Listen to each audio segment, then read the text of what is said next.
तो आज की जो हमारी रूह रेहान थी वो शिव बाबा की बहुत गहरी याद से शुरू हुई जी। और चिंतन का जो मुख्य विषय था वो था त्याग।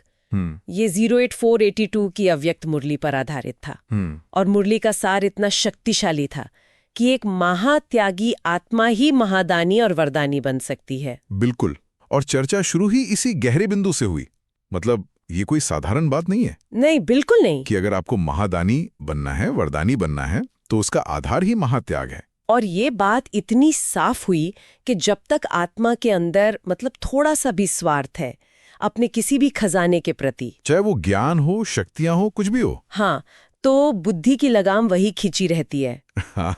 आप दाता बन ही नहीं सकते। सही बात है। आपका ध्यान देने पर नहीं बल्कि उसको बचा कर रखने पर होता है। और इसी से जुड़ी एक और बात सामने आई कि जो भरपूर आत्मा है उसके अंदर किसी भी तरह की चाहना हो ही नहीं सकती। देने वाला कभी किसी से कुछ पाने की उम्मीद नहीं रखता जी। उम्मीद तो उसको होती है जिसके पास कमी हो, है ना? बिल्कुल। जो खुद भरपूर है वो तो बस नदी की तरह बहता है, सबको देता चलता है बिना ये सोचे कि बदले में क्या मिलेगा। जी। और इसीलिए फिर चर्चा महात्याग की परिभाषा पर आई कि ये महात्याग असल में है क्या। हाँ, ये बहुत जरूरी था।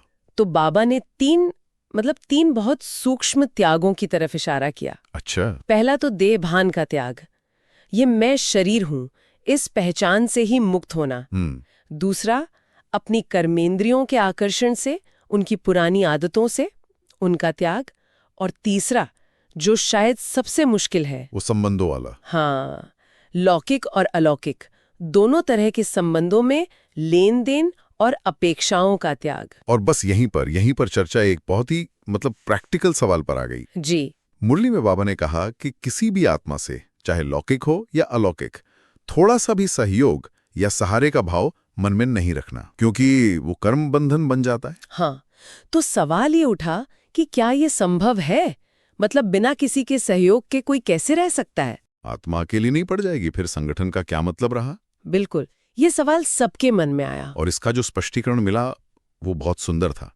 देखिए, बाबा सहयोग के लिए या व्यवहार के लिए मना नहीं कर रहे हैं। अच्छा। समस्या सहयोग में नहीं है, समस्या है मन के अंदर छिपी हुई चाहिए की चाहना में। चाहिए की चाहना, इसको थोड़ा और समझाइए। जैसे जब मन में ये सूक्ष्म इच्छा होती है कि मुझे इनसे ये मदद मिलनी ही चाहिए या इन्हें तो मेरे लिए ये करना ही था, तब कर्म बंधन की गांठ पड़ती है। अच्छा, तो ये अपेक्षा की बात है। जी, ये अपेक्षा ही आत्मा को दूसरी आत्मा से बांध देती है। इस पर एक उदाहरण पर भी बात हुई थी, है ना? जैसे सेवा में। हाँ, कि मान लीजिए हम ईश्वरीय सेवा कर रहे हैं, आपको किसी चीज की जरूरत पड़ी, मैंने दे दी, कल मुझे जरूरत पड़ी, आपने मदद कर दी।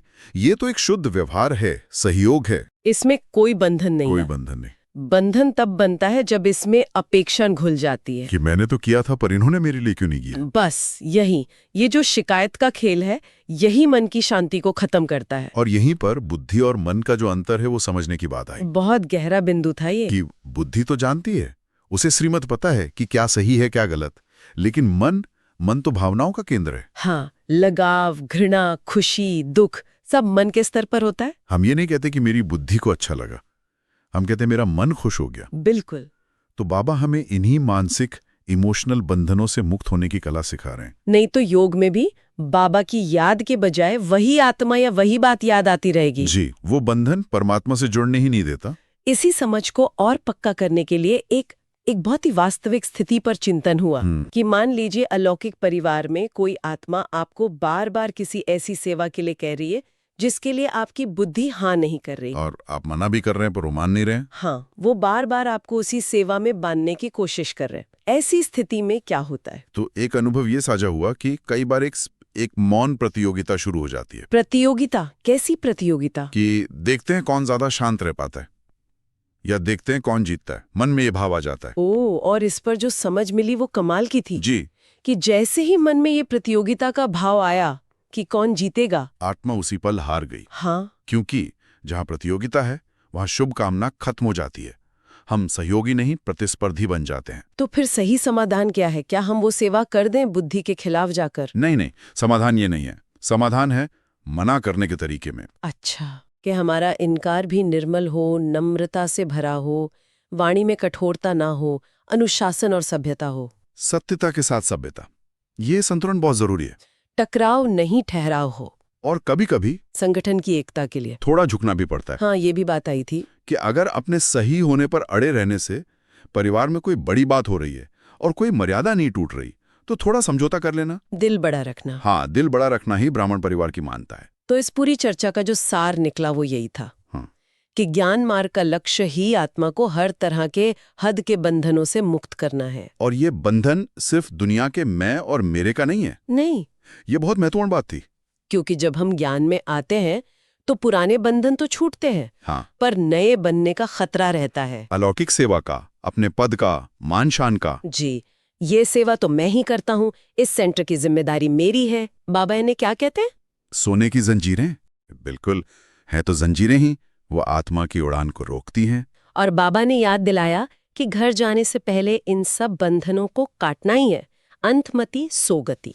अगर अंत समय बुद्धि कहीं भी अटकी किसी व्यक्ति, वस्तु या सेवा में, तो सद्गति नहीं हो सकती। तो अभ्यास अभी से करना है। हाँ, क्योंकि बाबा ने भविष्य का भी चित्र दिखाया कि जो आत्मा अभी लंबा समय बंधन मुक्त स्थिति का अनुभव करेगी, वही भविष्य में 21 जन्मों के लिए जीवन मुक्त पद पाएगी। यहाँ का अभ्यास ही वहाँ की प्रारब्ध है। तो इस मंथन से यही अमृत निकला कि हमें सब संबंधों में रहते हुए एक बाबा को अपना सच्चा साथी बनाना है। बस किसी के सहयोग देने या ना देने से, मान या अपमान से हमारे मन की स्थिति स्थिर रहे। बाबा की याद और श्रीमत पर। और जो महारथी आत्माएं हैं, उनका उदाहरण भी सामने आया।